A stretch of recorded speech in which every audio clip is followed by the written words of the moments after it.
pistachios! It's time for our weekly show of Goku Dissection, where I give you the information you need to come to your own conclusions while I work on explaining my own conclusions. We start today's episode in the middle of Volume 6, where Goku just picked up Bulma and is on the way to find the 4-star Dragon Ball. Page 149, we see once again that Goku needs clarification that guys are bad before he beats them up. It's really important to him that he be absolutely sure of this. Page 151 shows us even more critical thinking from Goku as he comes up with the idea to ask the Turtle Hermit if he has a capsule to share. On to Volume 7. Page 28 shows us more of Goku's bluntness. Page 73 has Goku showing his frustration with the Red Ribbon Army as he prepares to defeat General Blue. He makes a note that General Blue was the one who beat up Kuririn. Page 74. Oh! That was a threat! Goku is out for blood! Keep in mind, up to this point, Goku would beat up bad guys but not actively attempt to kill them. If they died, it was whatever, but he wasn't out for blood like this. Kuririn is very important to Goku. Page 90 shows Goku's immense respect for those who save his life. He helps those who help him, end of story. That's a very heroic mindset if you ask me. Page 98. Do I even have to say it anymore? Critical thinking. Goku is always the one to come up with a plan. Goku always has a plan. This could be why in the future everyone respects him and gives him the role of leader, but we're not there yet, so take that with a grain of salt. Page 178. Goku here doesn't hesitate to save those in need of rescue. He knows immediately that these people are part of the Red Ribbon Army and thus bad people. Critical thinking. And that they're hurting someone innocent, so he takes no chances. On to Volume 8. Page 21 and around serves as a reminder to show us how important this 4-star ball is to Goku. Page 43, and with the reminder of how important the 4-star ball is, we get to see Goku's biggest selfless moment yet as he offers, without missing a beat, to help bring Bora back to life. On page 72, we see Goku start to take the water but stop himself and decide that he's going to do it fair and square. Jason Campbell in the stream noted that this part of the manga shows off that when faced with a challenge, Goku won't just back down, he'll continue to better himself in order to overcome said challenge. Page 107 shows as a reminder that all this hard work is not only to keep the Red Ribbon Army from gathering the Dragon Balls, but also to avenge Upa's father. Goku doesn't have to do this. He's doing this out of the goodness of his heart. LGP Lady Girl Person Twitter from the stream noted that Goku recognizes decency and has admiration for family thanks to his grandpa. Page 116 is more confirmation on the fact that this is all for Upa as Goku leaves the decision to forgive Tao Pai Pai in the young child's hands. It's also worth noting that Goku does have the heart to forgive Tao Pai Pai at this moment in time. Page 129, Goku seems excited to be getting to fight and tear the bad guys up a new one. On to Volume 9. Page 13 shows us that Goku loves and is excited to see his friends. Page 26, Goku has always been good at talking to kids. He knows how to ease Upa's worries about leaving home by telling him of his own, and he also encourages Upa to go after his dream of being as strong as Goku.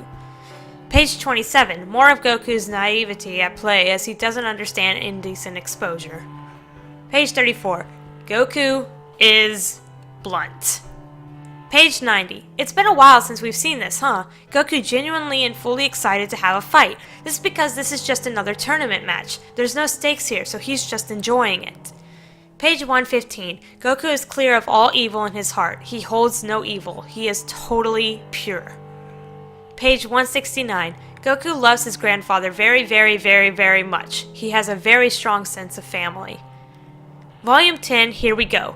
Page 12. Goku is so reckless jumping off Kento Unin onto a moving vehicle. Boy, you could have hurt yourself. Page 16. This reckless boy just made the deal that could have lost him all of his Dragon Balls without thinking, maybe there's something fishy about this deal. I've beaten them before and I've only gotten stronger. Maybe they have a trick or something. Not that Goku is stupid. No, he just doesn't think before he acts. That's not stupidity, that's recklessness. Page 19. Look, Goku didn't think at all that they wouldn't play fair. This boy is lucky he don't have his tail, I tell you what. Page 56. More critical thinking. He puts together that the 4-star ball is up in the air and that he can catch it before it flies off. Page 86. Aw, look at how confident Goku is in his friends. It's adorable. Page 119. Okay, Goku, that was pretty dumb, lol. Page 151. Goku realizes that this is no game. He recognizes that Ten Shinhan is not going to play nice, that this isn't just a game anymore. Page 152. Goku swears to avenge Yamcha. This is not a game. Page 177. Goku is honest to a fault here. He's just as blunt as ever. Tao Pai Pai is some guy I beat up, totally unaware of how serious this fact is. The whole fight between Goku and Krillin is full of fun-loving fun times of love and friendship, and it's all really nice. So much fun having fun time that Goku plays knocked out when he's not, just to make the point that he's trained his tail against being pulled. To contrast, Goku's fight against Ten Shinhan is no laughing matter. Right off the bat it's completely serious and has an ominous feeling of it in the air. On to Volume 12. We're really zooming through these past few volumes, huh? Page 38. Look at Goku's expression here. It speaks volumes about his feelings of Kuririn's death. Page 39 is the same story. Here, Goku is running on instinct. Pure rage fuels him as he rushes to avenge his dead friend. Page 53. Let's just take a few moments to stare at the art and allow it to speak for itself. Watch the wording here. I'm going to slaughter you. Goku is out for blood. This is not normal for him. His rage is fueling him beyond belief. Page 95, and we see Goku figuring out that symbol is related to the creature who stole his Dragon Ball and who killed Kuririn. Page 119 is Goku's first instance of not referring to someone as Lord, which I assume is him not using honorifics. This comes up again and again. What it tells us is that Goku doesn't understand the reasoning behind referring to others as Lord, or what I assume is the honorific Sama. Pages 123 through 129, we see Goku's thirst for revenge. Unlike while he was watching Yajirobe beating Symbol, challenging Tambourine has a pure, serious expression. This is quite possibly the first time we've seen Goku fight without even a frame of enjoyment. Page 177, Goku is feeling helplessness and uselessness. Pure and complete helplessness. This is the first time Goku has felt a loss for a win he really needed. Not just wanted, not something for fun, but something for revenge, something he needed, and he lost. This is a heavy moment for Goku.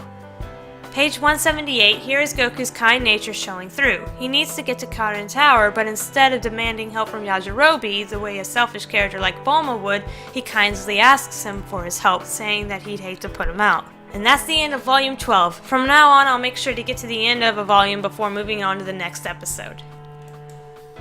Today we learned that Goku gets serious when it's about revenge. We've also seen a lot of Goku's reckless nature at play.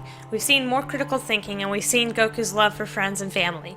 We've learned a lot about Son Goku today, and from here on, we're only going to learn more.